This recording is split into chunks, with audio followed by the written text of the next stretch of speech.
My name is David Daniel Ball, and this is the Week in Review. This week is to do with responsibility. The budget is not yet played out, largely because of unrelated issues that were played up so as to obscure it. The budget was terrible, and the reply by Turnbull and the Libs were salient and appropriate. ALP and the Stooges asked the question, what debt would Turnbull have given Australia? The assumption being that Turnbull would have made the same mistakes that Rudd made.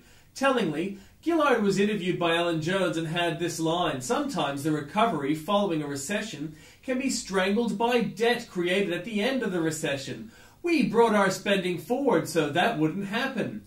Evidently, Gillard feels the debt fairy is going to clear away the debt before the economy starts earning income again.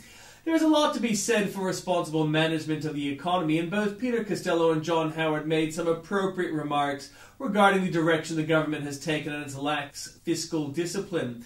On this point, journalists who barracked for the ALP came out and made misleading and inaccurate observations. One hack on ABC One's Insiders claimed that spending had been too high during the boom years under Mr. Howard. None of the other lefty panelists were willing to correct them. The truth is that spending under the previous Conservative government had been appropriate, and so Australia prospered at the time. It is inappropriately high now, and so Australia is doing badly. It is okay to spend money, but it needs to be spent wisely, supporting those things which allow the economy to grow and people to prosper. One prominent ABC One journalist, Kerry O'Brien, has led numerous assaults on the Conservative parties and greatly lauded the ALP and Greens. O'Brien was one of those journalists who inflated a private conversation in an attempt to kick down the previous Conservative government. Gerard Henderson gives an in-kind reply on O'Brien.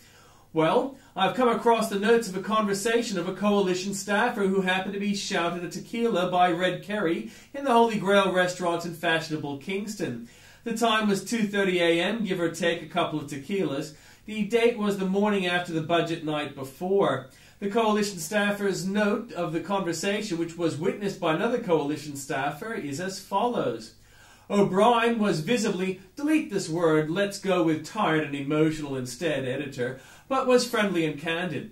He was aware that he was talking to coalition staffers. Coalition staffer, Kerry, you realize I respect Peter Costello a lot? O'Brien, well, good luck to you then. I don't. He doesn't like politics. He's always been the first one out of here, Canberra on Thursday. Peter Costello does not have the nation's interest at heart. He is only in it for himself, always has been, always will be. He needs to get out. Coalition staffer, I actually really respect some of the reforms of the Hawke-Keating era. O'Brien, Howard and Costello never recognized the importance of their reforms. Costello simply rode on the consequences of the Keating and Hawke wave of economic reform.